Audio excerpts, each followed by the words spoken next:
SER Podcast. Estás escuchando el Abierto de Hoy por Hoy. Cada día analizamos las noticias más relevantes de la actualidad, las claves políticas, económicas y sociales, con las voces de los protagonistas y los distintos puntos de vista de nuestros tertulianos.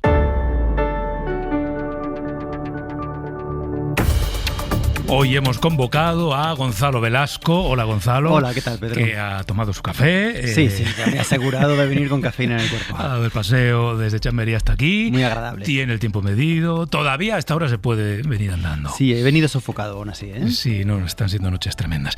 Sumamos este verano a Carina Sainz Borgo, ella es periodista, es escritora. Hola, Carina, bienvenida. Muchas gracias. Gracias por sumarte al Abierto del Hoy por Hoy y ayudarnos a analizar las cosas que pasan. Y en Barcelona, Josep Ramoneda. Josep, buen día. Buenos días. Hola, buenos días. Bueno, pues nada, esta pregunta os la habré hecho muchas veces, bueno, a Carina no, porque es la primera vez que está con nosotros, pero a los demás os la habré hecho muchas veces, pero es que tengo la memoria mal, muy tocada.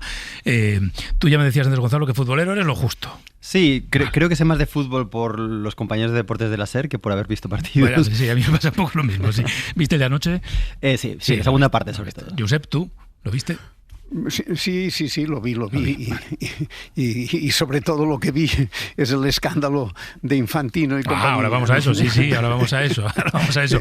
Carina, ¿tú eres futbolera? Sí, soy bastante, lo sigo de manera habitual. Tanto lío, por cierto, y gana Bélgica. Ya. Y con 4 goles. O sea, no es que haya sido un partido competido, no.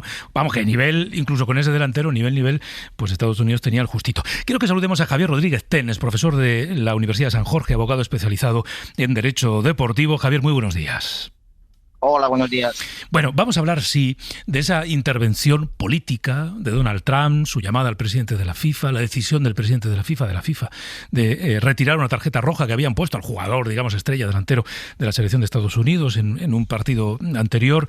Claro, Javier, un mundial como este, una competición de este tipo, ¿con qué normas se rige? Porque al final la FIFA pues es un club privado que, ojo, en organizaciones como esta de mundiales implica también gasto y recursos públicos, ¿no? Pero las normas entiendo que son suyas, ellos mismos se las dan. Sí, efectivamente. FIFA es un pequeño, aunque no tiene territorio, es como si fuera un estado, ¿no? Tiene normativa para aburrir tanto de la licencia de los jugadores, los contratos, cómo se organiza una competición, cómo se elige un evento, pues las clasificaciones, el sorteo, la elección de sedes. Es decir, tiene una normativa, si os metéis en la página web de FIFA, es como la de un estado casi, ¿no? Uh-huh. Pero la normativa es suya, efectivamente. Es una asociación privada suiza y la normativa la elabora FIFA. Tiene una normativa general, que son pues, los estatutos y los diferentes reglamentos, entre ellos el código disciplinario, que sería el que nos afecta para este supuesto, sí.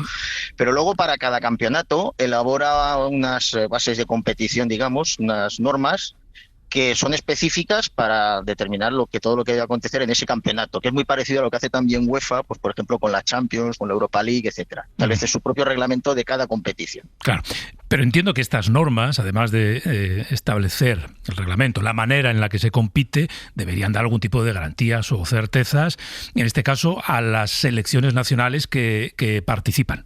Para eso se hacen también las normas, ¿no? Sí, bueno, si la certeza las tiene. O sea, la norma, en realidad el reglamento del Mundial lo que hace es remitirse a nivel disciplinario a lo que dice el Código Disciplinario de FIFA, estableciendo alguna singularidad menor. Entonces, por ejemplo, como sabéis, en el ámbito de la disciplina o de los conflictos deportivos internacionales, generalmente todos los conflictos terminan en un organismo que se llama el TAS, el Tribunal Arbitral del Deporte, que está en Suiza. Y bueno, pues tiene sus tiempos y sus cosas. Entonces, tanto, por ejemplo, en los Juegos Olímpicos como en los Mundiales, y en este se ha hecho, hay una sección específica del TAS que está preparada para resolver de manera inmediata los conflictos disciplinarios o de otra índole que puedan suceder durante el campeonato del mundo. Entonces, lo que aplican es la normativa general, básicamente, ¿no? Con esta especialidad del órgano del TAS para que sea muy rápido. Y la normativa dice que la suspensión de un partido que es automática en el caso de una expulsión. Estamos con el modelo español, que es que aquí recurrimos todo y afortunadamente pues tenemos un modelo garantista que la Constitución te permite recurrir todo porque no puede haber indefensión, pero estamos aplicando un modelo privado anglosajón muy distinto. Entonces, como bien has dicho, es un club y se dota de sus regulaciones, y en esas regulaciones entienden que las sanciones más pequeñas, las menos importantes, no son ni recurribles. Y esto es lo que sucede, por ejemplo, con la suspensión de un partido. Claro. O sea, es que no se puede ni apelar. O sea que en este caso, digamos, Infantino, luego le están dando las vueltas que necesitan darle para justificarlo. Pero vamos, que la norma se le ha saltado la torera. A ver, no han utilizado un precepto que existe. O sea, lo cierto es que, vamos a ver, aquí hay una expulsión, la expulsión genera un partido, en teoría la suspensión es automática y además contra esta suspensión no se puede apelar. Por lo tanto, la Federación de Estados Unidos no hubiera podido recurrirla. Por lo tanto, es muy difícil que hubiera pasado. Lo que sí existe es un artículo en el reglamento disciplinario, que es el 27, que permite que el órgano disciplinario, y no establece cuándo ni por qué, sino le deja la potestad, suspenda total o parcialmente la ejecución de una sanción impuesta. Entonces, hombre, esto está pensado para sanciones prolongadas. Por ejemplo, yo que sé, ¿os acordáis Luis Suárez cuando mordió al jugador y le pusieron una sanción de mucho tiempo, cuando hay una clausura de campo muy prolongada? Es decir, sanciones en las cuales empiezas a cumplir y digamos que, bueno, te condicionamos el resto a que tengas buena conducta. Pero desde luego la filosofía de este artículo no es la de la suspensión de un partido, dejarla condicionada en mitad de un campeonato mundial, desde luego. Pero el precepto sí existe y se ha aplicado alguna otra vez. Y de hecho, si no estoy equivocado, Cristiano Ronaldo, este campeonato del mundo lo ha podido empezar precisamente porque se le aplicó también en la fase final de clasificación. Le pusieron 3 partidos y parte de la sanción se la condicionaron aplicando este artículo. El problema es que no sabemos muy bien cuándo se aplica, cuándo no, ni por qué. Ya.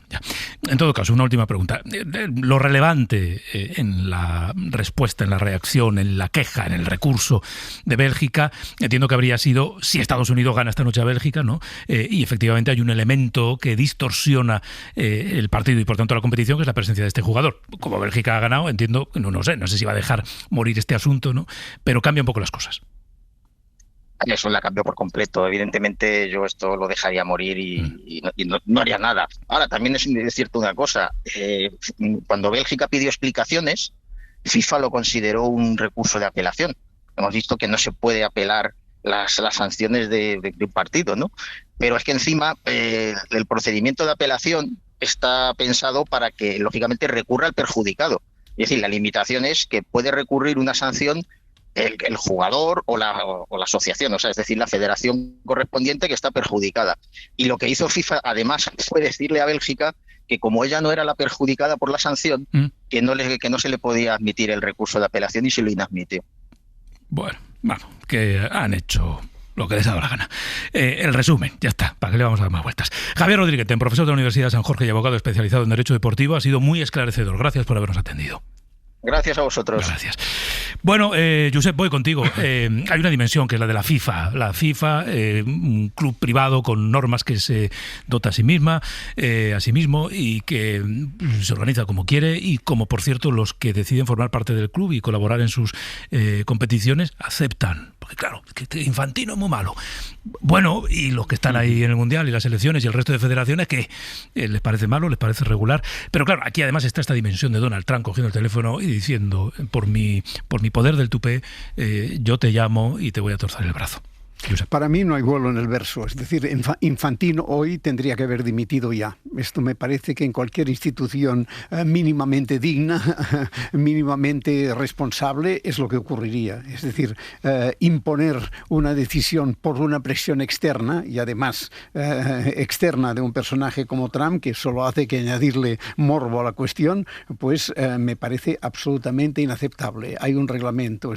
Este jugador ha recibido una sanción y una sanción de este tipo solo se puede suspender por procedimientos regulares. Esto es un acto de caciquismo barato que lo único que hace es levantar la sospecha sobre una institución que siempre ha sido sospechosa en muchas cosas, como es la FIFA. El tinglado del fútbol siempre genera unas ciertas ambigüedades, ¿no? Al otro lado está Trump. ¿Qué vamos a decir de Trump? Es una demostración más de su forma de actuar, de su forma de hacer, poder, de su creencia que no tiene límites, que todo le está permitido y que por tanto, pues para él eso es lo más normal del mundo. Yo mando y digo esto y que obedezcan y faltaría más. Lo que afortunadamente se puede decirlo, quizás es un poco una ilusión, pero que este momento llega cuando Trump ya ha empezado a desgastarse incluso en su propio escenario y en sus propios terrenos, y que la figura incluso en los Estados Unidos se está devaluando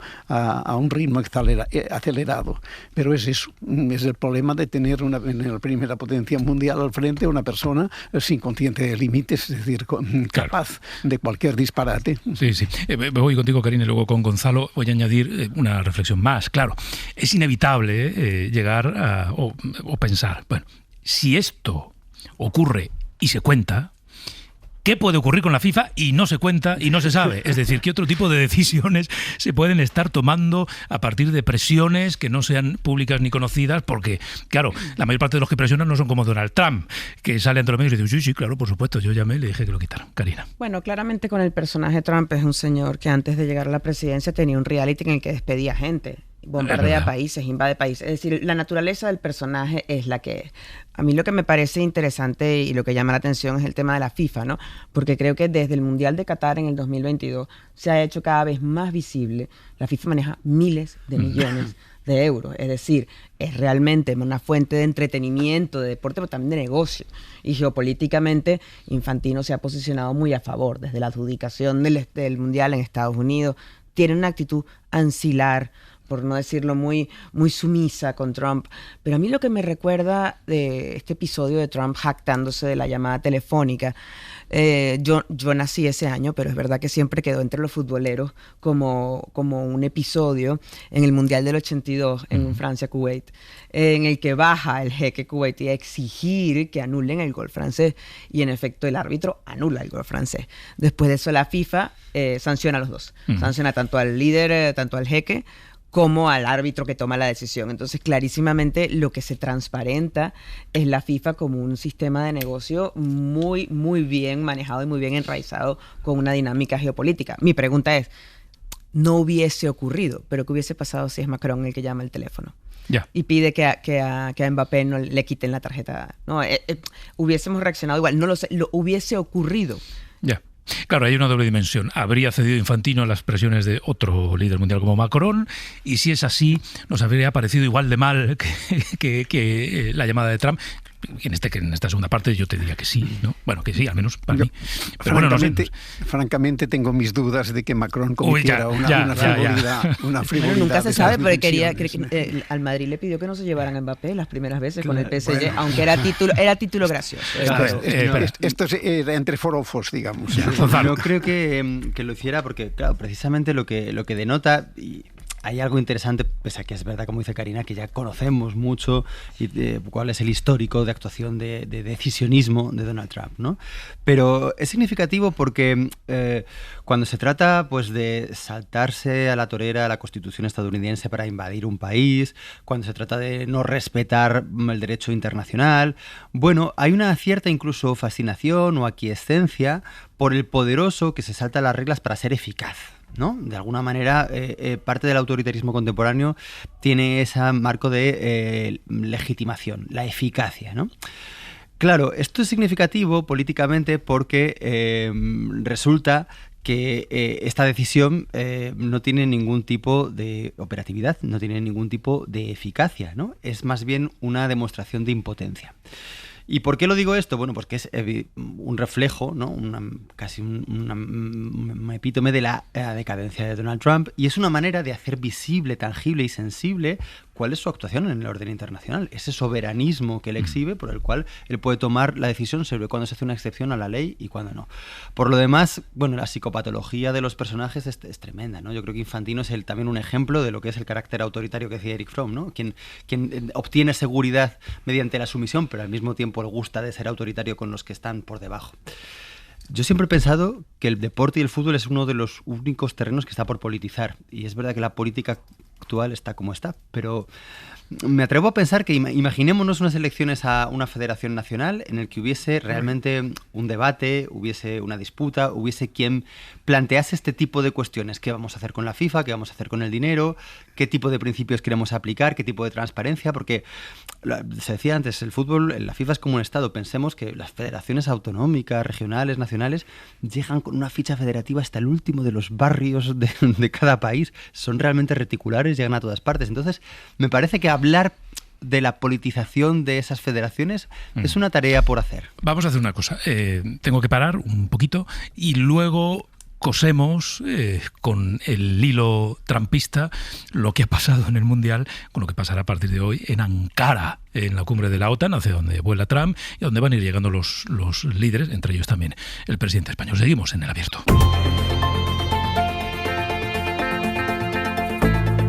El Abierto. Ser podcast. Y en El Abierto con Gonzalo Velasco, José Ramoneda y Karina Sainz Borgo. Ankara acoge entre esta noche y mañana la cumbre de la OTAN, ante las que últimamente se plantean dos preguntas. Una, a ver qué lía Trump. Dos, a ver quién le levanta la voz. Ya sabemos que el secretario de la Alianza, Mark Rutte, no se la va a levantar. No es el rebelde del grupo, digamos, ¿no? Ya veremos si esta vez le toca a Sánchez o no. O no hay, digamos, esta enemistad manifiesta entre uno y otro. Enviado especial a Ankara, Enrique García Pozo, muy buenos días. ¿Qué tal, Pedro? Buenos días. Si te parece, vamos a ir del marco general luego al foco nacional, al foco español. Pero lo primero, los miembros de esta cumbre, en la que lo relevante, aparentemente, ya no va a ser tanto la discusión sobre el dinero, sobre el quién paga y cuánto paga, sino que la clave de esta OTAN 3.0, de la que habla el Pentágono, el concepto que ha desarrollado Estados Unidos, es quién hace qué. Es decir, lo de pagar ya lo hemos discutido. Ahora a ver quién pone más recursos, porque Trump acude a esta cumbre con esa decisión de retirar efectivos, de recolocarlos y de forzar de esa manera a la fuerza ORCAN a una redistribución de las capacidades de defensa. Sí, es algo en lo que en realidad en el cuartel general se lleva muchos meses trabajando y se recoge de hecho en el último borrador de la declaración final a la que hemos tenido acceso, una Europa más fuerte en una OTAN más fuerte. Y claro, eso significa dos cosas. En primer lugar, que los europeos asuman más responsabilidad en su defensa. Y en segundo lugar, que Estados Unidos va a continuar con sus planes para rebajar su papel en la defensa del territorio europeo.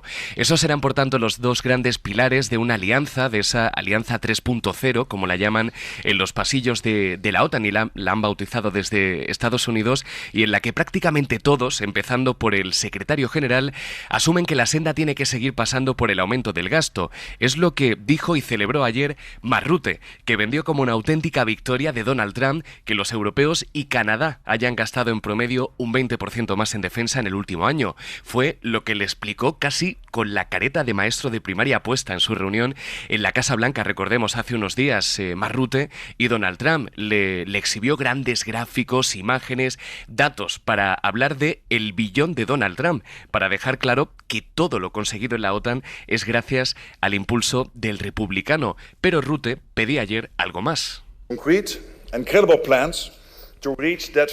Planes claros y creíbles para demostrar que seguirán los aliados en la senda del 5% del gasto. Así que todo está cuidado al milímetro para contentar a Donald Trump. Por eso hoy se hablará mucho de millones, de billones, de planes, de compromisos. Y esta tarde, Pedro, comprobaremos si esa coreografía será suficiente para Donald Trump. A ver. Bueno, y Sánchez, el presidente español, Pedro Sánchez, acude a la cumbre con la confianza de que esta vez el foco, aunque Trump ya ha dicho algunas cositas de España estas horas previas, pero con la confianza de que el foco le apunte menos, Enrique.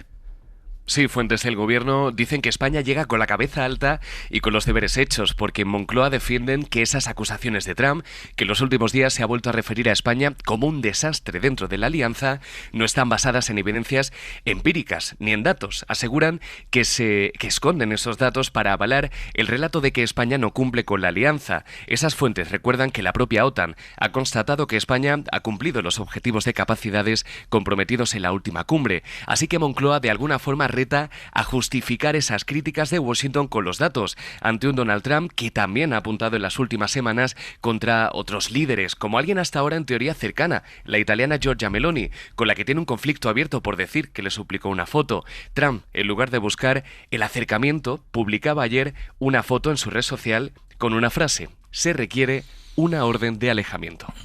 Haciendo amigos y amigas y calentando el ambiente siempre. Gracias, Enrique, ya nos irás contando. A vosotros. Gracias, hasta luego. Bueno, pues, oye, a lo mejor Trump acaba llamando a Infantino y le dice que España no gane el Mundial, que nos debe dinero en la OTAN y España es un desastre de país y nos cae muy mal. Bueno, pero en todo caso, Karina, estas cumbres, porque llegan en el contexto que llegan con Trump recolocando sus fuerzas, intentando que la OTAN además recoloque sus prioridades y sus propias estrategias, estas cumbres estos últimos años están teniendo un interés evidente, ¿no? Antes, bueno, digamos informativamente, yo recuerdo los años anteriores de ¡ay, cumbre de la OTAN! ¡Uf, qué emoción! Cumbre de la OTAN.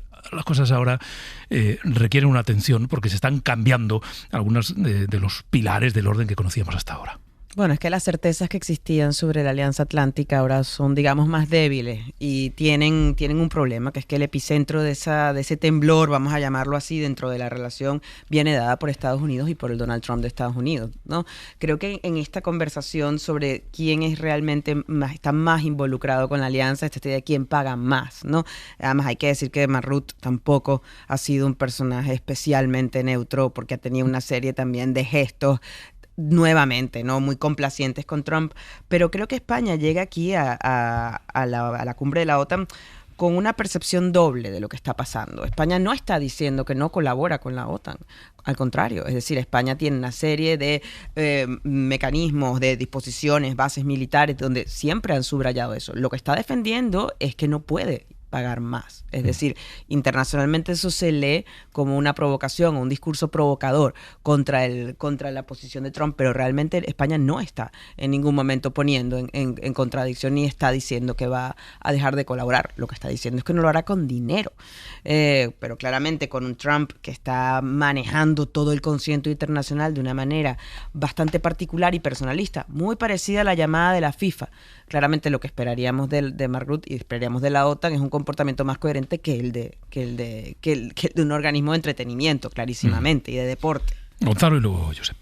Sí, no sé si no puede, pero también creo que hay un componente importante de no quiere, sobre todo no quiere con un criterio que se considera arbitrario, ¿no? Ese 5% que vino impuesto en ese marco de guerra debido a la invasión rusa de Ucrania se discutió por su componente de falta de análisis, de falta de comprensión real de cuáles eran los fines de esa aportación económica que suponía un compromiso tan grande de los presupuestos nacionales. Y en ese sentido, sí es una reivindicación política y es una excepción que supone un foco de resistencia. Yo creo que desde luego es uno de los saberes de este gobierno en el campo internacional y por lo cual todavía, pese a todo, sigue siendo una referencia para muchos otros gobiernos, sobre todo de carácter progresista. Yo quiero destacar también que, claro, cuando hablamos de la OTAN hablamos desde luego de seguridad frente a amenazas terceras. Defendemos mucho la idea de la autonomía estratégica europea, pero claro, este nuevo reparto de tareas, que como decías en la OTAN 3.0, no solamente es el dinero, sino quién hace qué, se parece un poco a una especie de descentralización, ¿no?, de las labores, mientras, sin embargo, Estados Unidos mantiene la hegemonía. Es decir, como dijo el primer ministro canadiense, la hegemonía estadounidense fue útil y fue una hipocresía útil porque todos la reconocíamos, mientras nos garantizaba a todos una seguridad. Pero en este momento parece que nos reparte las tareas para ellos, en cambio, seguir siendo, digamos, dominantes y poder dedicar sus recursos al sudeste asiático y a otros focos, ¿no? Entonces, hay que empezar a pensar si en esa supuesta autonomía estratégica parece que ahora Europa va a tener más mando, ¿no?, más cargos en la OTAN. Lo que se está escondiendo es una especie de descentralización de la labor sin que el poder quede tocado, ¿no? Bueno, Josep, venga, 30 segundos y luego te doy más tiempo. Venga.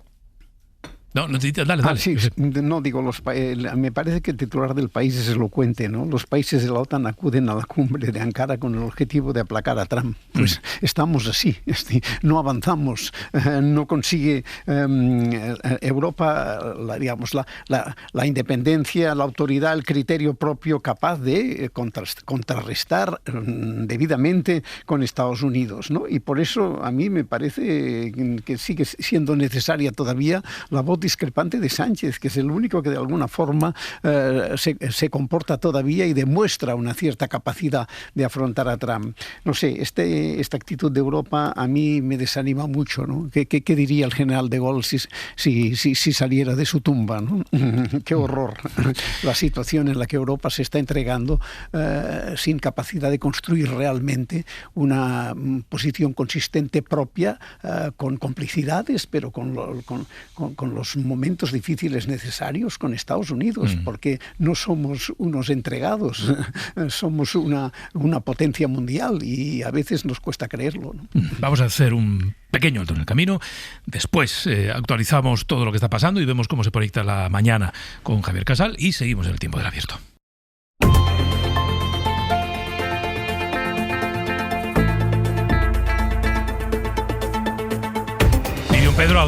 Pedro Jiménez, estás por ahí, ¿verdad? Hola Pedro, buenos días. ¿Qué tal? Buenos días, aquí estamos. Estábamos hablando antes de la cumbre de la OTAN, no va a poder asistir a los actos previos, la recepción de esta noche, la cena con los líderes, no va a poder asistir la mujer de Pedro Sánchez, porque ayer un juez que sustituye al juez habitual, que sustituye al juez Peinado, que está de vacaciones. Bueno, ayer ese juez dijo que Ankara no puede ir. En realidad, Begoña Gómez, a la que el juez Peinado, por el riesgo de fuga, le había quitado el pasaporte, había pedido que le permitieran ir, por un lado, a esta cumbre de la OTAN, por otro, a la graduación de su hija, que está estudiando fuera, en el Reino Unido. Bueno, pues a la OTAN no, porque de Ankara el juez que ha tomado esta decisión, el juez de Viejo, pues no se fía. Dice que no es un espacio como en el que si Begoña Gómez se fuga, porque entiendo que él da por hecho que puede fugarse, o sea, asume la tesis del riesgo de fuga, que si decide emprender la huida y en Ankara, pues Turquía no colabora igual que lo que colaboraría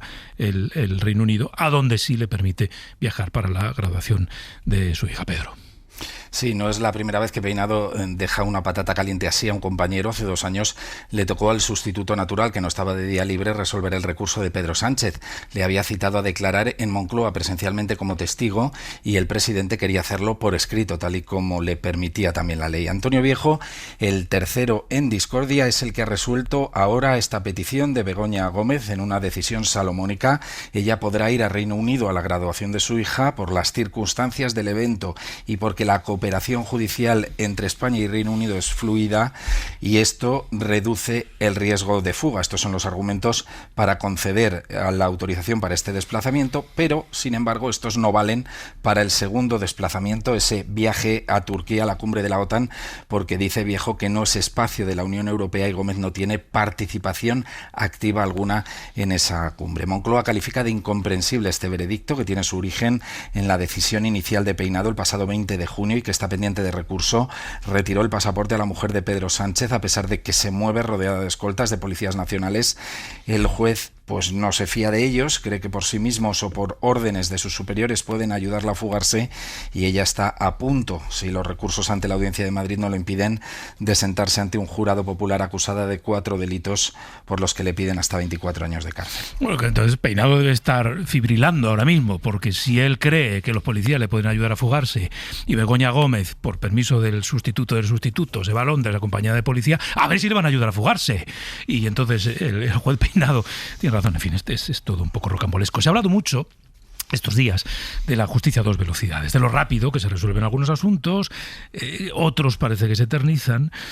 Esta de Begoña Gómez no es la única decisión que se quedó sin resolver por el juez titular de la instrucción. Hay otras que incluso directamente se han pospuesto porque los jueces se han ido de vacaciones. Y en particular una, Pedro, la denuncia que presentó la propia Begoña Gómez contra el agitador ultra Vito Quiles.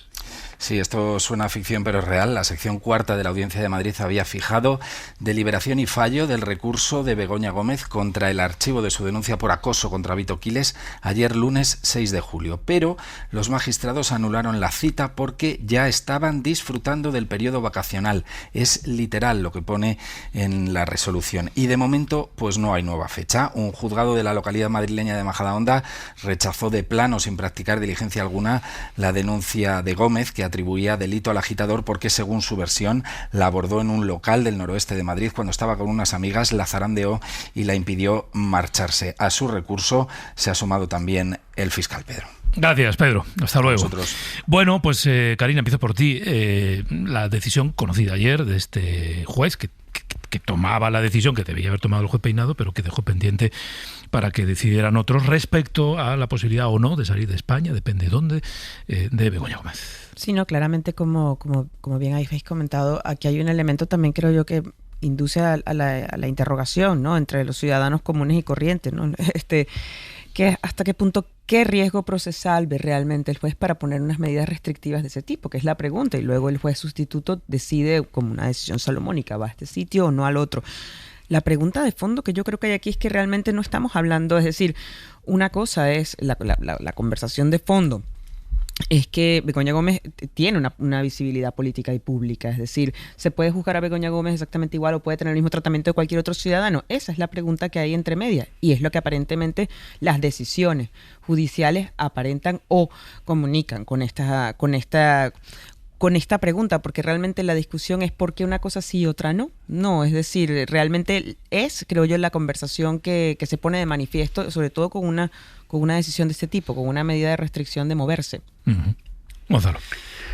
Mal asunto cuando la justicia se suma al espectáculo, ¿no? Esta es la sensación que transmite todo esto, ¿no? Cosas que toman una importancia grande en la escena, pues generan una tensión y tal, y vemos cómo a veces la justicia, en vez de operar con la contención y la prudencia que parecería aconsejable, entra en el juego y pasa a formar parte del espectáculo. Me parece que este camino no es el camino deseable, porque lleva a contradicciones manifiestas como las que estabais constatando ahora, ¿no?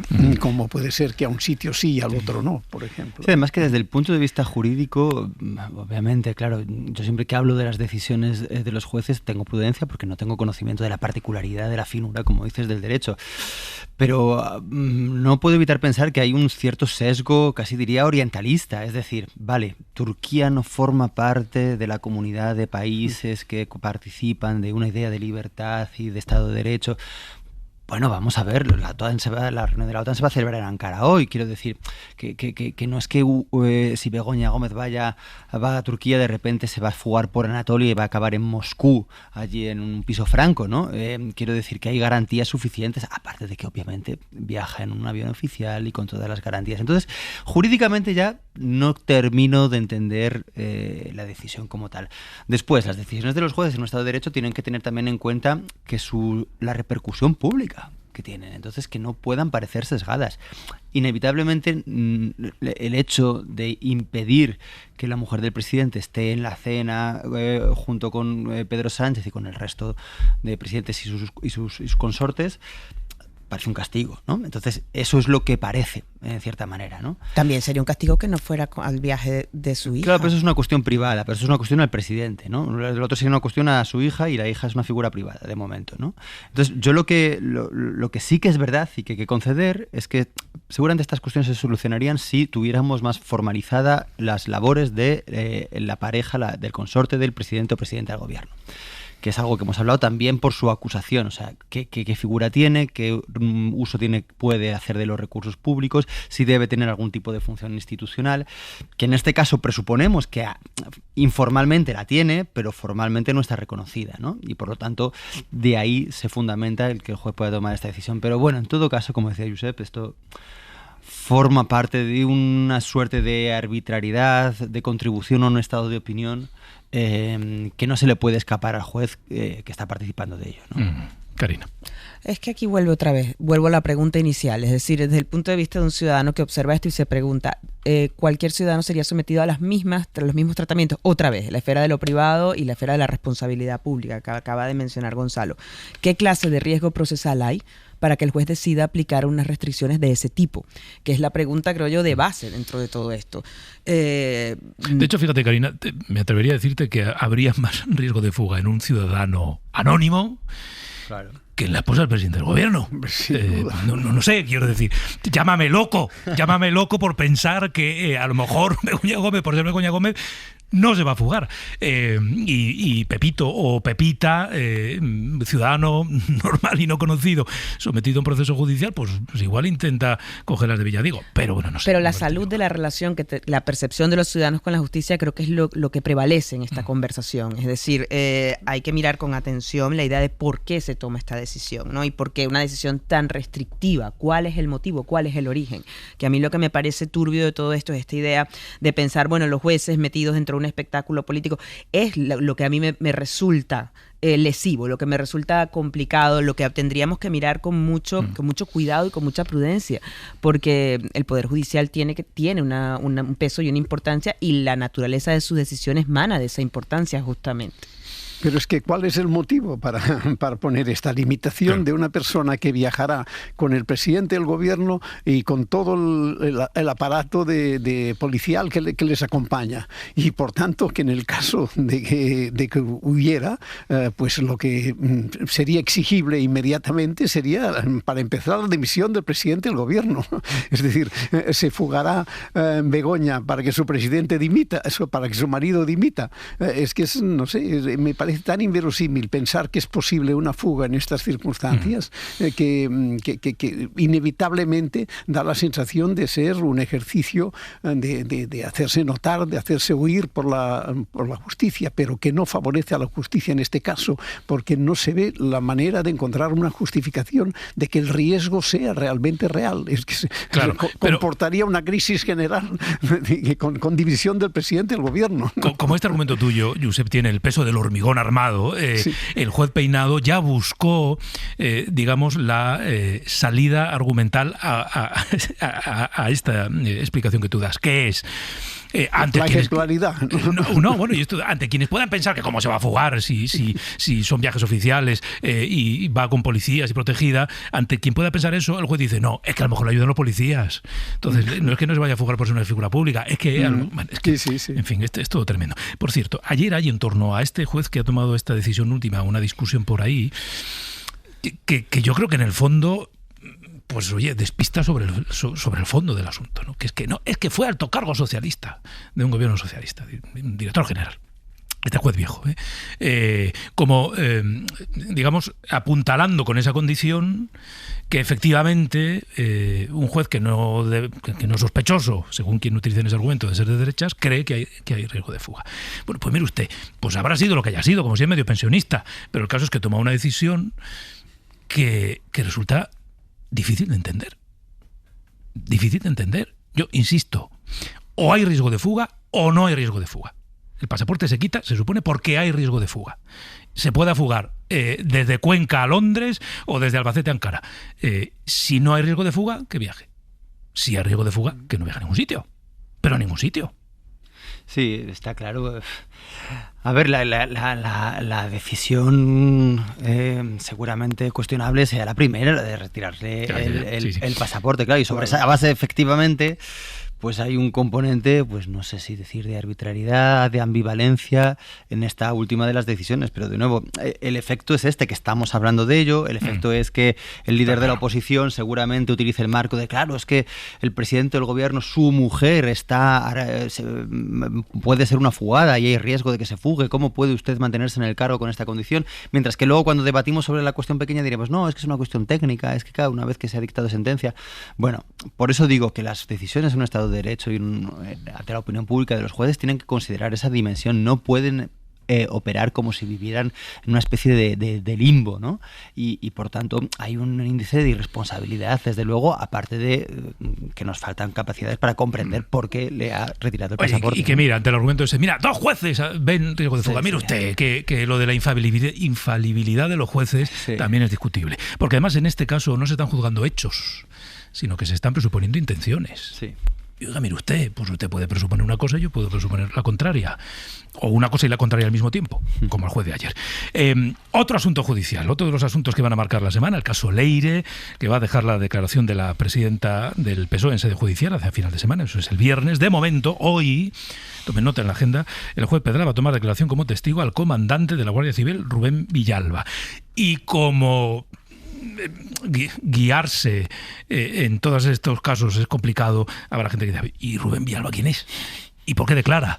¿Y qué ha hecho o qué no ha hecho? Pues le hemos pedido a Miguel Ángel Campos que nos ayude a entender el interés de esta declaración. Miguel Ángel, buenos días. Hola, muy buenos días, Pedro. A ver, cuéntanos, ¿por qué declara Rubén Villalba, este comandante, ante el juez Pedraz? Bueno, el comandante Rubén Villalba redactó en sendas notas las 2 reuniones que mantuvo con Leire Díez, para las que llegó a colocar cámaras ocultas con el objetivo de captar esos encuentros. Siempre, según Villalba, Leire Díez le ofreció mejorar su situación y un puesto de asesor junto a la directora general de la Guardia Civil, Mercedes González, a cambio de información comprometedora contra la UCO. También afirma que Leire alardeó de sus conexiones con la cúpula del PSOE y hasta con el presidente del gobierno. Mercedes González, recordaréis, declaró el pasado mes en el Senado que efectivamente Leire Díez le pidió restituir en su puesto al comandante Villalba y que ella rechazó la propuesta de plano. Rubén Villalba es, Pedro, el comandante que estaba estrechamente vinculado a Koldo y a Aldama, en ese caso Koldo, que les proporcionaba teléfonos que eran irrastreables, que era el encargado de la seguridad, dijéramos, de Víctor de Aldama, y que está encausado en la pieza de las mascarillas que se investiga en la Audiencia Nacional. Este mismo martes también están citados como testigos en esta causa una de las fundadoras del medio Crónica Libre, Patricia Isabel Espinar, en relación a contratos del PSOE con este medio, así como Francisco Ortega, exescolta y antiguo empleado de correos que acompañó a Díez en sus citas con Rubén Villalba. Y estaremos pendientes de todo. Gracias, Campos. Hasta luego. Sí, cualquier novedad ya nos vas contando. Claro, Josep, voy ahora contigo. Este ya es otro caso. Hemos estado hablando del caso de Begoña Gómez, etcétera, etcétera, el juez Peinado. Pero claro, todo lo que tiene que ver con Leire Díaz, con esa red de contactos que fue tejiendo, de grupos de presión, de maniobras en la oscuridad o en la semioscuridad. Digamos que esto, en términos de relevancia judicial y relevancia política, tiene varios escalones más. Sin duda, es evidente que este es un caso de otra dimensión, ¿no? En el que todas las apariencias conducen a pensar que hay mucha tela que cortar. No es una construcción como la que estábamos comentando antes, y por tanto aquí no hay mucho que decir. Es que los jueces actúen y que se aclare todo lo que se pueda aclarar, pero evidentemente algo hay por este territorio, me parece, bueno, y la prueba está en los nombres que acompañan toda esta aventura, ¿no? Koldo, Aldama, etcétera, etcétera. Aquí realmente ha habido un territorio negro en las proximidades del poder del gobierno español. Esto no hay ninguna duda, ¿no? Está esta dimensión política que ayer algunos de los socios del gobierno o ex socios del gobierno reclamaban que, oiga, no puede sostener Carina en el cargo a todas las personas que están siendo imputadas, presidenta de la SEPI, directora de la Guardia Civil, en fin, algo hay que hacer, ¿no? Esta es la posición que mantienen también en términos de ejemplaridad, insisto, algunos de los socios del gobierno, ya no solo la derecha. La característica del episodio del caso Leire es que deja al descubierto una serie de zonas muy vulnerables del Estado frente al poder y al urdimbre, ¿no? Que evidentemente que yo creo que Leire como personaje y como dispositivo político no actúa de una manera individual, evidentemente sigue instrucciones y sigue unas instrucciones políticas, además operando dentro del cuerpo oficial y dentro del cuerpo del Estado. La averiguación y determinar hasta qué punto y qué tan profunda era su penetración y qué tan profundo era su capacidad de aparecer, entiendo, como terminal político, me parece que es realmente lo preocupante y lo que nos conduciría a un tema mucho mucho más grave, ¿no? Hasta qué punto puede permear el poder político dentro de las estructuras del Estado. Gonzalo. Claro, es delicado afirmar que el problema es... Perdonad. ¿Qué le pasa a tu móvil? Creo que la inteligencia artificial me estaba respondiendo alguna pregunta, pero no se la había hecho. Espera, claro, la inteligencia artificial dice, espera, que ya te voy a responder yo, Gonzalo. No quiero que participe en esta tertulia. Vamos a... Fuera, ¡fus! Claro, el problema hay que distinguir entre qué afecta al PSOE y qué afecta al gobierno. Lo que pasa es que, claro, el gobierno está formado en distintos de sus niveles de administración por miembros del PSOE. Y esta persona, Leire Díaz, que tenía una misión, no sé si una comisión, quién se la había mandado o si era autoimputada, pero el caso es que se comunicaba con personas del PSOE que estaban dentro del gobierno, ¿no? Entonces hay que matizar. Primero, esto es una cuestión de cómo se designan a veces los cargos públicos, con qué filtros, con qué garantías, con qué vigilancia, cuando las relaciones de confianza y de lealtad de un partido se pueden trasladar a los estamentos de la administración, ¿no? Creo que ese es el primer nivel. Esta señora, desde esos despachos oscuros, iba y contactaba con gente que conocía por el partido, ¿no? Y que resulta que ocupaban cargos de responsabilidad pública. No sé y no juzgo si realmente tenían efecto sus conversaciones o no. Entonces esto nos tiene que llevar a matizar hasta qué punto hay una penetración en el corazón del Estado y de la Administración. Esto no es como otros casos, ¿no? Como el caso del ministro Jorge Díaz, en el que el corazón del Ministerio de Interior estaba puesto al servicio de una acción delictiva, ¿no? Lo que sí que me pregunto, y ahora me voy al PSOE, es qué pasa en el PSOE. Y esto es algo que vengo comentando desde hace muchas semanas. Claro, el PSOE hay como una especie de sede vacante, porque el secretario general es el presidente, está haciendo sus cosas de presidente, pero es que la vicesecretaria general está en Andalucía. Hasta hace muy poco no se había constituido ni siquiera la Cámara. Yo no sé cómo María Jesús Montero nos lleva semanas atrincherada en Ferraz, ordenando, respondiendo y aclarando. Yo es que pienso en Ferraz, claro, me imagino que estará allí la secretaria de organización y algún secretario sectorial, bueno, que no tenga un cargo público, y los administrativos. Y es que no puede ser.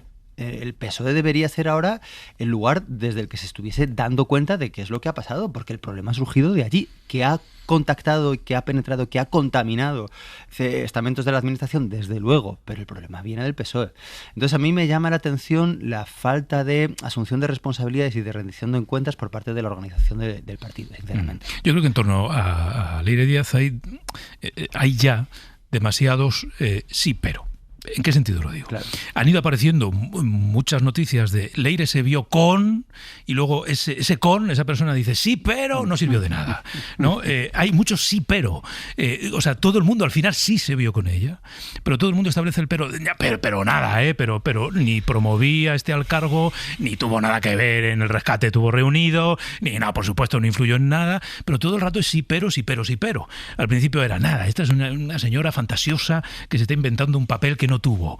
Y luego, poco a poco, se ha ido demostrando que sí, que efectivamente sí, y se reunía con este, y con aquella, y con el otro, y tenía este grupo, y tenía estos contactos, y luego viene el pero. Claro, la justicia está intentando determinar si ese pero es cierto o si no hay pero posible. Sí y además, ¿no? Pero bueno, esto ya se verá. Pero es verdad, algo que dice Gonzalo, ¿no? Que hay una institución, Karina, que es el PSOE, que está impelida directamente por las novedades que se van conociendo cada semana a dar esas respuestas que Gonzalo reclama, que cree que no están llegando. Pero es que además hay un tema esencial, es decir, cuando a una organización política la asaltan tantas dudas al mismo tiempo y tantas cosas por aclarar, es decir, claramente 2 secretarios de organización han estado involucrados en procesos de averiguación judicial, pero lo decía Gonzalo, tampoco el PSOE es capaz de dar respuesta a sus propios votantes. Es decir, María Jesús Montero tiene una cosa de aclarar muy fuerte, además, también, que es una contundente respuesta de su electorado en Andalucía. Es decir, hay un deslavazamiento completo de una estructura orgánica que tiene que enfrentarse simultáneamente a varios problemas. Y el de Leire es uno de los más graves, realmente, porque desde el punto de vista de una caída electoral es una respuesta por dar, pero políticamente es una respuesta que falta, ¿no? Evidentemente hay inausencia, pero todavía mucho más importante es responsabilizarse por el comportamiento moral de una organización política que además es aquella que está en el gobierno. Es decir, no es cualquier silencio, no es cualquier incomparecencia. Esto no es un problema ni del PSOE ni de aquí, sino de todos, porque los partidos políticos en general juegan en todos los países este rol, esta especie de rol de opacidad, como si fuera un territorio en el que se pueden mover las cosas que en otros lugares se verían demasiado, ¿no? Y me parece que es verdad, es una constante en la política y que se pone poco el foco en ello. Sí, o sea, y es una falta de respuesta no solamente a los votantes, sino a los militantes, porque hablamos del PSOE, hablamos de Ferraz, pero yo imagino que habrá agrupaciones en todas las provincias que dirán, joder, pues aquí estamos nosotros haciendo las cosas bien, porque todo nuestro trabajo se ve manchado por las decisiones de ese grupúsculo que no sabemos bien a quién respondía, que estaba en la sede de Ferraz. Yo creo que se le deben eso a toda una organización tan compleja como es el PSOE. Y respecto, y termino, Pedro, con lo que tú decías de los síperos, claro, que hay una doble culpabilidad, por decir así. Claro, quien se reunía con ella, con Leire, pues seguramente, no sé, a lo mejor en primera instancia no sabían a quién se atenían y seguramente puede ser que esas conversaciones no fueran a mayores. Pero ¿por qué no lo denunciaron a su organización? Dijeron, oye, que hay una señora que me está proponiendo hacer esto. ¿Y por qué cuando ha salido a la luz, por ejemplo, en el caso de la directora de la Guardia Civil, encima negaron en primera instancia la reunión? Entonces es que se culpabilizan en segunda instancia, ¿no? Hay una responsabilidad añadida por no haber respondido a aquello que les pasaba con Independencia, que eso no lo sé, si luego ejecutaron alguna de las acciones que ella les prescribía. Claro, esto es interesante lo que dices porque efectivamente, es decir, si esta mujer tejió la red que tejió y tuvo tantas reuniones como tuvo e intentó maniobrar todo lo que intentó maniobrar, ¿por qué en esta larga cadena, no hubo un eslabón que dijo che? Claro, no había que esperar a la UCO ni a... Claro, sí, no, es evidente. Bueno, por cierto, simplemente por recordar algo que dijo ayer María Jesús Montero aquí en la entrevista en Hoy por Hoy, mencionaba antes Gonzalo la elección de los perfiles para ocupar determinados puestos en la administración o en empresas vinculadas a la administración. Respecto al expresidente de la SEPI, que está siendo investigado también, decía ayer María Jesús Montero, pues sí, pues efectivamente confié en él y no debí haber confiado, pero cuando lo elegimos es que tenía un currículum impecable, ¿no? Era como el mejor para este puesto. Bueno, pues a veces incluso con el currículum impecable y siendo el mejor o la mejor para este puesto, pues hay cosas insondables de la condición humana, que una de ellas es la avaricia, esta cosa de, mira, el dinero pasa por delante. Bueno, hay algo a lo que quería dedicarle también tiempo esta mañana. Esta noche, esta pasada madrugada, se han cumplido 10 años de aquel ataque, aquella agresión, aquella violación en grupo a una joven en Pamplona, en las fiestas de San Fermín. Quiero que conversemos unos minutos con Vicente Magro. Él es magistrado de la Sala de lo Penal del Tribunal Supremo, es especialista en violencia de género, fue uno de los 5 magistrados que revisaron aquel caso de La Manada, que emitieron una sentencia que ha terminado por ser una sentencia histórica y que condenó en el 2019 a los agresores por violación con trato vejatorio, elevó las penas de prisión a 15 años, corrigió a la Audiencia de Navarra. En fin, el Supremo dictaminó que no es admisible exigir a las víctimas actitudes heroicas de resistencia hasta poner en riesgo su vida. Vicente Magro, magistrado, muy buenos días. Buenos días. Gracias por atendernos. No le voy a preguntar por el contenido de la sentencia, es de sobra conocida, pero sí que me interesa mucho en este tiempo, 10 años después, volver un poco la vista atrás y proyectar también estos 10 años hacia el presente. Aquella sentencia, recogió en cierta manera, o al menos así lo interpretamos nosotros, ese grito unánime de la movilización masiva en calles, que la hubo, miles y miles de mujeres gritando no es abuso, es violación, el hermana yo sí te creo. ¿Cómo recuerda usted que pudo, no voy a decir influir, pero que estuvo presente aquella indignación social en sus propias reflexiones? Bueno, indudablemente cuando un tribunal, en este caso nosotros el Tribunal Supremo, dicta una resolución, no lo hace en base al aspecto mediático de la situación, ni evidentemente pues existen presiones en un tribunal a la hora de dictar una resolución, pero evidentemente estamos en el mundo, conocemos la repercusión que tuvo aquel caso, pero eso no influye en el contenido de una resolución judicial, pero eso sí que estaba lógicamente en el ambiente.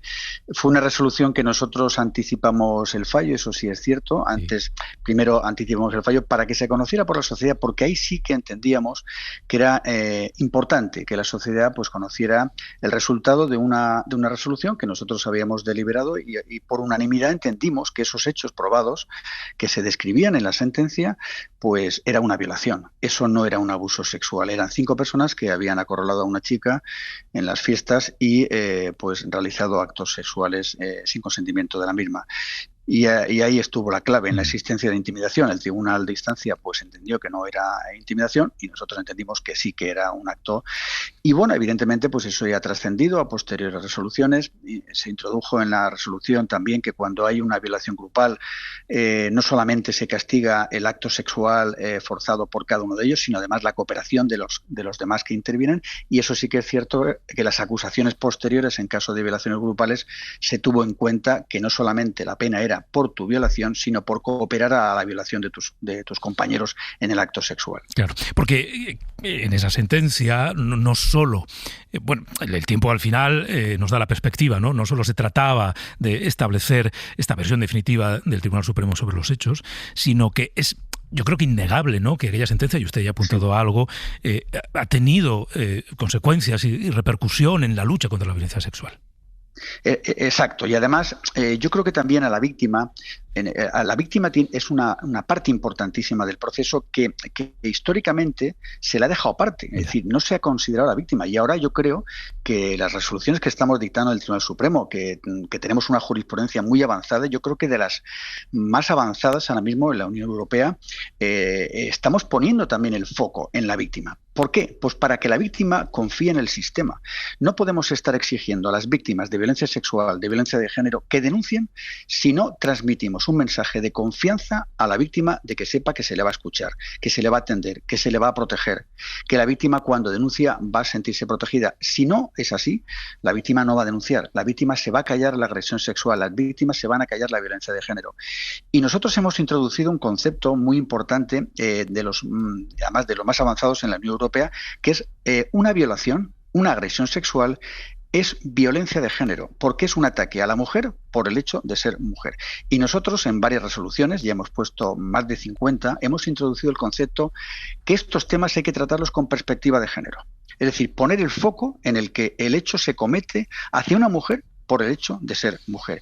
Y esa perspectiva de género la estamos trasladando en los hechos de violencia sexual, en los hechos de violencia de género, y ahora hemos abierto también una puerta a las agresiones sexuales a menores que se cometen en el hogar por su entorno familiar, hecho sumamente grave y en donde no trasciende, es decir, el menor, los menores víctimas de agresiones sexuales no denuncian, y es necesario ahora mismo que se arbitren protocolos de detección de agresiones sexuales a menores en las escuelas. La Ley 8/2021 lo estableció, y es necesario ahora mismo que se haga un protocolo homologado para que en los centros escolares se pueda detectar la violencia sexual a menores. Por eso nosotros hemos puesto en varias sentencias el concepto perspectiva de la protección de infancia, para que se pueda detectar ese tipo de agresiones sexuales a menores que están sufriendo muchos niños y niñas ahora mismo en el país, esa violencia que se ejerce por sus familiares, hecho sumamente grave. Claro, decía usted, hemos dictado más de 50 resoluciones. No sé si aquella sentencia de esos hechos de hace 10 años, ¿considera usted que ha terminado por conseguir que haya mujeres víctimas de agresiones sexuales que se sientan algo más protegidas por la posición garantista del Supremo, y eso ha hecho que puedan aumentar, o no lo sé, el número de denuncias? Sí, indiscutiblemente, usted está en lo cierto, y desde luego ahora mismo debemos decir que el 20% de asuntos que entran en el Tribunal Supremo son de esta materia, de violencia sexual. Se han incrementado las denuncias, pero ¿eso quiere decir que hay más hechos de agresión sexual? Evidentemente sí que hay. Porque la violencia, sobre todo la sexual, se está incrementando, y eso debería abrir el debate de cuál es la razón del incremento de la violencia sexual. Pero de la misma manera se han incrementado las denuncias, es decir, hay más denuncias que antes porque hay más hechos, pero también hechos que antes no se denunciaban, ahora se denuncian. Y eso está motivado porque yo creo que estamos trasladando a la víctima un mensaje de confianza, de que confíe en la justicia, y esto no supone, y esto hay que decirlo bien alto, un ataque a la presunción de inocencia. porque a veces se ha dicho que cuando se protege a la víctima, entonces se está desprotegiendo al acusado porque se ataca la presunción de inocencia. Eso no es cierto.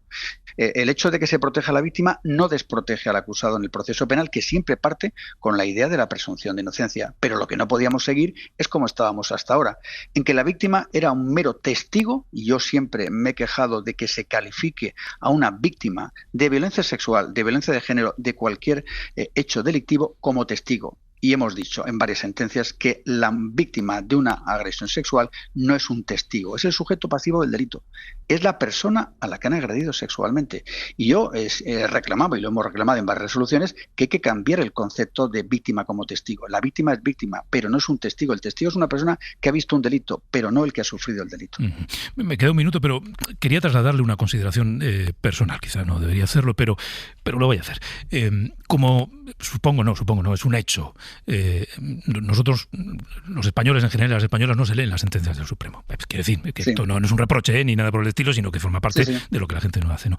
Por eso creo que es muy importante, magistrado, muy útil su testimonio esta mañana, porque le está contando a nosotros y a las mujeres y a nuestros oyentes aquello que ustedes trasladan a las sentencias, que la gente, como es normal, no se lee, pero que supone una realidad de la garantía y de la protección que el Tribunal Supremo ejerce ahora sobre las mujeres que son víctimas de una agresión sexual. Por eso se lo agradezco especialmente, magistrado.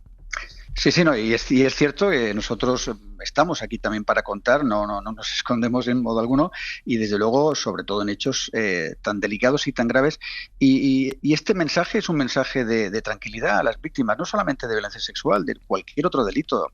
Es decir, porque hay magistrados, hay fiscales, hay personas que trabajan en órganos judiciales que están encima de todos estos temas, y insisto, esto no supone atacar la presunción de inocencia, pero las personas que son víctimas de delitos, y este es el delito más grave que puede existir ahora mismo junto con los crímenes. Y por eso es absolutamente necesario transmitir este mensaje de confianza en el sistema para que las víctimas denuncien. Vicente Magro, magistrado de la Sala de lo Penal del Tribunal Supremo, le agradezco mucho que nos haya dedicado su tiempo esta mañana. Ha sido un placer. A ustedes. Gracias. Claro, me voy a ir ya a la publicidad, pero no solo se trata de aplicar las leyes muchas veces, sino, en línea de lo que decía el magistrado, muchas veces también de que los jueces aporten puntos de vista disruptivos, ¿no?, respecto a lo que venía siendo la práctica habitual y de la jurisprudencia habitual. La consideración de la víctima no como testigo, decía. Con esto había que romper, y en eso está rompiendo el Supremo. Seguimos en Hoy por Hoy.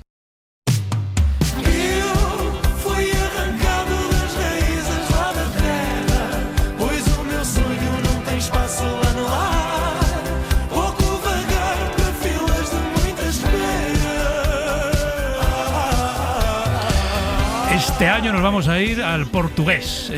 Tuvimos un verano del francés con Zaz. Este año nuestra sintonía de avance va a ser el portugués. Parece un poco recochineo hoy. No, esto estaba decidido antes de que ganáramos a Portugal. Ya. Claro. Mucho antes de que ganáramos a Portugal. Y en todo caso, pues hacemos justicia, ¿no? Y algo de Portugal queda. La música. Bueno, venga, avance de intenciones. Ana Uslé, Sergio Castro. Bueno, pues vamos a empezar convocando a los redactores de este tramo de Magazine en la mesa del verano. Hoy aquí se trata de mostrar todas nuestras inquietudes, nuestras dudas que se nos van presentando y tratar de darles o arrojar un poco de luz. Sí. Y la cosa va hoy sobre libros, algunos determinados libros, y sobre plantas. Libros y plantas. Libros y plantas. No es mala combinación. No es mala combinación. No. A partir de las 10:30, todos los martes, vamos a hacer equilibrios entre lo posible y lo imposible. Lo vamos a hacer con Bruno Galindo, periodista cultural y escritor. Y hoy, por ejemplo, dos personajes fascinantes, Julio Cortázar y Carol Dunlop, nos van a llevar a un viaje fascinante, a un viaje lento durante 33 días y a un paisaje fascinante, que son las áreas de servicio. ¿Qué me dices? Las áreas de servicio, sí. Vamos a descubrir las áreas de servicio. El mundo que es maravilloso que están las áreas de servicio. Sí. Y a partir de las 11, todos los martes, apúntenselo bien, José Luis Moro, que es director creativo. Director creativo y cofundador de la agencia de publicidad Pingüino Torreblanca, va a demostrarnos que cualquier idea, por imposible, surrealista, inverosímil que sea, tiene siempre un comprador si la publicidad es lo suficientemente seductora para llegar a la gente. Sí. Y vamos a empezar con un leitmotiv que es en principio complicado. Trabajar en verano es guay. Eso es así. Hay que saber venderlo. Sí, ¿es fácil? No. Pero lo vamos a conseguir. La cosa es que José Luis Moro va a ofrecernos dos campañas de publicidad distintas, y ustedes en el 900 100 800, y ya pueden llamar, van a poder juzgar si se quedan con una, si se quedan con la otra, si se quedan con las dos, si no se quedan con ninguna. Qué malo sería. No, alguna tiene que triunfar. Yo en todas, pero en esta sección tengo puestas muchas esperanzas este verano, porque vamos a ver si José Luis Moro consigue vendernos muchas motos. Sí. La de hoy es esto de trabajar en verano guay. No es fácil. A ver cómo un publicista le convence de que trabajar en verano es guay. 900, 100, 800 para ser parte del jurado, que van a tener que decidir. Y luego hay quien tiene un amigo que siempre está a la última, ¿no? Que da un poco de rabia. Bueno, pues luego hay otros amigos que es que ya no es que estén a la última, es que ya ellos descubren lo que es el futuro. Y es por lo que hemos convocado este verano a Yago Fernández, que debe ser bastante amigo tuyo y te debes de fiar bastante bien de él. Me fío de ella. Porque hoy te trae hardcore. ¿Lo solemos poner en la cadena SER? No lo ponemos nunca. Y hoy sonará unos segunditos. Porque vamos a descubrir la mirada de jóvenes emprendedores, de los jóvenes que están diseñando el futuro, pero que no son esos jóvenes ni que vemos en redes sociales, ni que vemos en la lista de medios de comunicación que dicen cuáles son los talentos de 30... No, son los jóvenes que realmente están trabajando por el futuro. Y hoy nos van a hablar de la música y de cómo la música crea también comunidad. Todo eso a las 11:30. Gracias, Gonzalo, gracias, Josep, gracias, Karina. Hasta la semana que viene. Para no perderte ningún episodio, síguenos en la aplicación o la web de la SER, Podium Podcast o tu plataforma de audio favorita.